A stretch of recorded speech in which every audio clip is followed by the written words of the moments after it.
ઝઘડાની જૂની અદાવતમાં સુરતના ઉધના વિસ્તારમાં યુવકના પિતાની હત્યાનો ગંભીર મામલો સામે આવ્યો છે। શનિવારની મોડી સાંજે મોરારજી વસાહતમાં બનેલી ઘટનામાં આરોપીઓએ ધનરાજ ટાયડે નામના આ ધેડ પર છાતીના ભાગે ચપ્પુના ઘા મારીને મોતને ઘાટ ઉતારી દીધા હતા।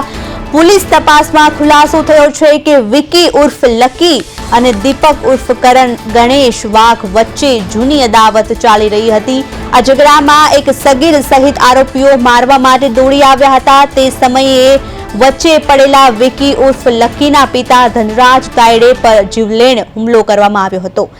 ગંભીર રીતે ઇજાગ્રસ્ત ધનરાજનું સારવાર દરમિયાન મોત નીપજ્યું હતું। આ મામલે ઉધના પોલીસે એક સગીર સહિત 4 આરોપીઓની ધરપકડ કરીને વધુ તપાસ હાથ ધરી છે।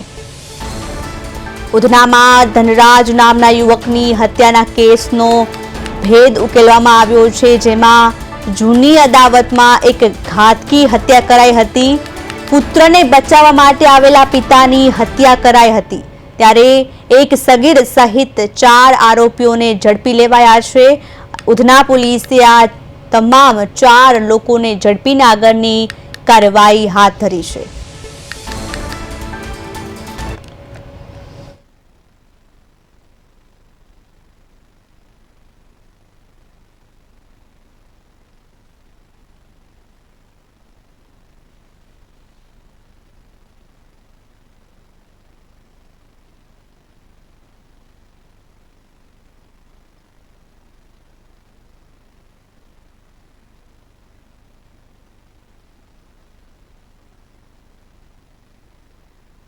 ફરિયાદીના ભાઈ છે વિકી ઉર્ફે લકી, તેઓએ આ ગુનામાં જે આરોપી છે તે આરોપીઓ સાથે મારામારીનો બનાવ બને અને જેના અનુસંધાને હાલના ગુનાના જે આરોપીઓ છે તેઓ ફરિયાદી હતા અને જૂના ઝઘડાની જે અદાવત હતી એના કારણે આ સમગ્ર બનાવ બનવા પામેલ છે એવું હાલ પ્રાથમિક તપાસમાં પોલીસને જણાઈ આવેલ છે।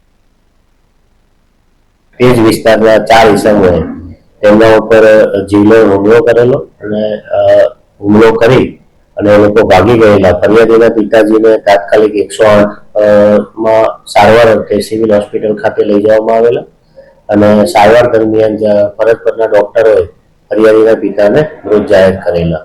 આ સમગ્ર હકીકતમાં હાલમાં પ્રાથમિક તપાસ દરમિયાન પોલીસના ધ્યાને એવું આવેલું છે કે આજથી 2 વર્ષ પહેલા ફરિયાદીના ભાઈ છે વિકી ઉર્ફે લકી, તેઓએ આ ગુનામાં જે આરોપી છે તે આરોપીઓ સાથે મારામારીનો બનાવ બને અને જેના અનુસંધાને હાલના ગુનાના જે આરોપીઓ છે તેઓ ફરિયાદી હતા અને જૂના ઝઘડાની જે અદાવત હતી એના કારણે આ સમગ્ર બનાવ બનવા પામેલ છે એવું હાલ પ્રાથમિક તપાસમાં પોલીસને જણાઈ આવેલ છે।